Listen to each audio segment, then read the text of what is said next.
You have arranged it?" He bent over her, almost with an air of alarm. "Go and tell him that the £1,000,000 which is so necessary to his happiness will be forthcoming. Tell him that it will be forthcoming today, if that will be any satisfaction to him." "But what do you mean by this, Nella?" "I mean what I say, Aribert," and she sought his hand and took it in hers. "Just what I say. If £1,000,000 will save Prince Eugen's life, it is at his disposal." "But how have you managed it? By what miracle?" "My father," she replied softly, "will do anything that I ask him. Do not let us waste time.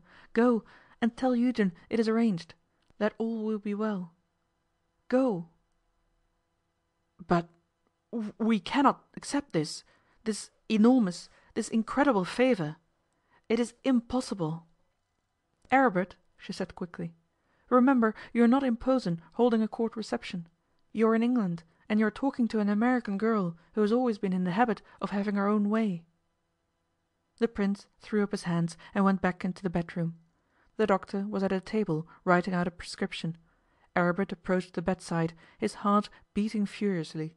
Eugen greeted him with a faint, fatigued smile.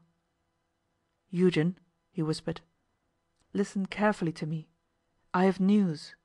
With the assistance of friends I have arranged to borrow that million for you. It is quite settled, and you may rely on it. But you must get better. Do you hear me?" Eugen almost sat up in bed. "Tell me I'm not delirious," he exclaimed. "Of course you aren't," Aribert replied.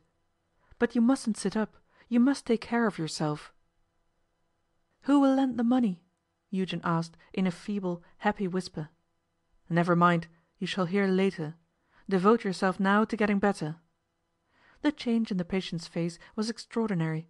His mind seemed to have put on an entirely different aspect.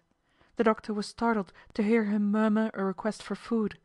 As for Aribert, he sat down, overcome by the turmoil of his own thoughts. Till that moment he felt that he had never appreciated the value and the marvellous power of mere money, of the lucre which philosophers pretend to despise and men sell their souls for.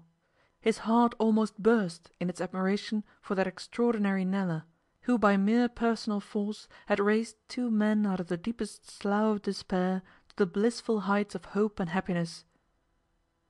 "These Anglo-Saxons," he said to himself, "what a race!" By the afternoon Eugen was noticeably and distinctly better. The physicians, puzzled for the third time by the progress of the case, announced now that all danger was past. The tone of the announcement seemed to Aribert to imply that the fortunate issue was due wholly to unrivalled medical skill, but perhaps Aribert was mistaken. Anyhow, he was in a most charitable mood and prepared to forgive anything. "Nella," he said a little later, when they were by themselves again in the antechamber, "what am I to say to you? How can I thank you? How can I thank your father?" "You had better not thank my father," she said. "That will affect to regard the thing as a purely business transaction, as of course it is. As for me, you can "Well?" "Kiss me," she said. "There! Are you sure you have formally proposed to me, mon prince?" "Ah, Nell!" he exclaimed, putting his arms round her again. "Be mine. That is all I want." "You'll find," she said, "that you'll want Dad's consent too." "Will he make difficulties?" "He could not, Nell, not with you." "Better ask him," she said sweetly. A moment later Racksole himself entered the room. "Going on all right?" he inquired, pointing to the bedroom. "Excellently," the lovers answered together, and they both blushed. "Ah!" said Racksole. "Then, if that's so, and you can spare a minute, I've something to show you, Prince." Chapter 30 Conclusion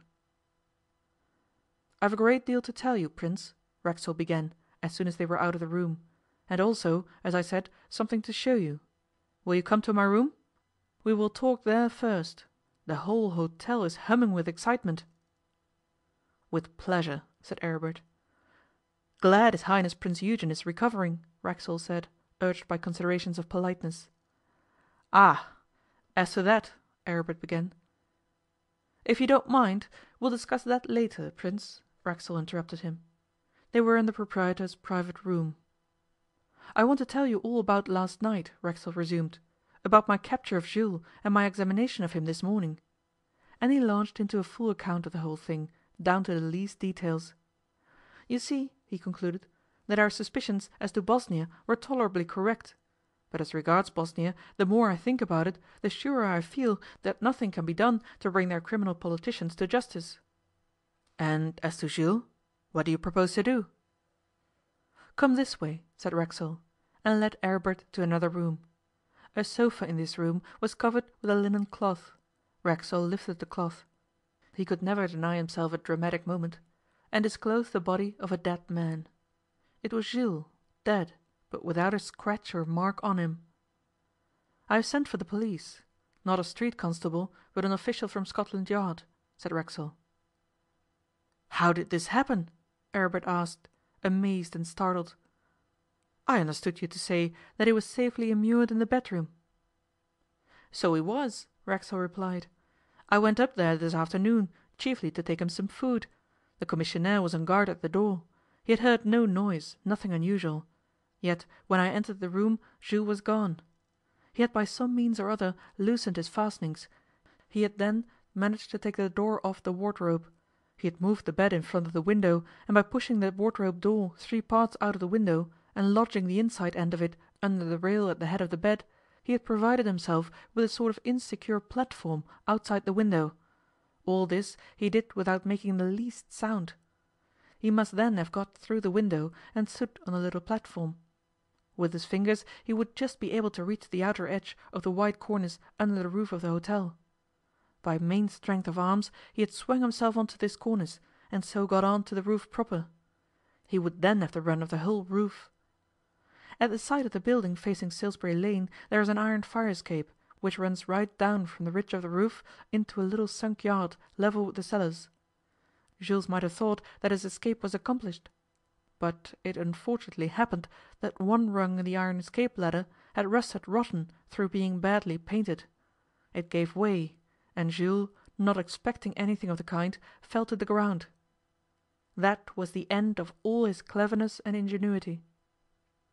As Racksole ceased speaking, he replaced the linen cloth with a gesture from which reverence was not wholly absent. When the grave had closed over the dark and tempestuous career of Tom Jackson, once the pride of the Grand Babylon, there was little trouble for the people whose adventures we have described. Miss Spencer, that yellow-haired, faithful slave and attendant of a brilliant scoundrel, was never heard of again.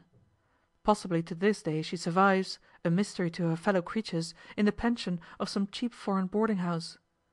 As for Rocco, he certainly was heard of again. Several years after the events set down, it came to the knowledge of Felix Babylon that the unrivalled Rocco had reached Buenos Aires, and by his culinary skill was there making the fortune of a new and splendid hotel. Babylon transmitted the information to Theodore Racksole, and Racksole might, had he chosen, have put the forces of the law in motion against him.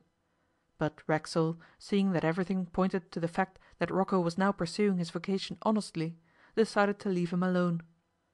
The one difficulty which Racksole experienced after the demise of Jules, and it was a difficulty which he had of course anticipated, was connected with the police. The police, very properly, wanted to know things. They desired to be informed what Racksole had been doing in the Dimmock affair between his first visit to Ostend and his sending for them to take charge of Jules' dead body. And Racksole was by no means inclined to tell them everything. Beyond question he had transgressed the laws of England, and possibly also the laws of Belgium, and the moral excellence of his motives in doing so was, of course, in the eyes of legal justice, no excuse for such conduct. The inquest upon Jules aroused some bother, and about 99 separate and distinct rumours. In the end, however, a compromise was arrived at. Racksole's first aim was to pacify the inspector whose clue, which by the way was a false one, he had so curtly declined to follow up. That done, the rest needed only tact and patience. He proved to the satisfaction of the authorities that he had acted in a perfectly honest spirit, though with a high hand, and that substantial justice had been done. Also, he subtly indicated that, if it came to the point, he should defy them to do their worst. Lastly, he was able, through the medium of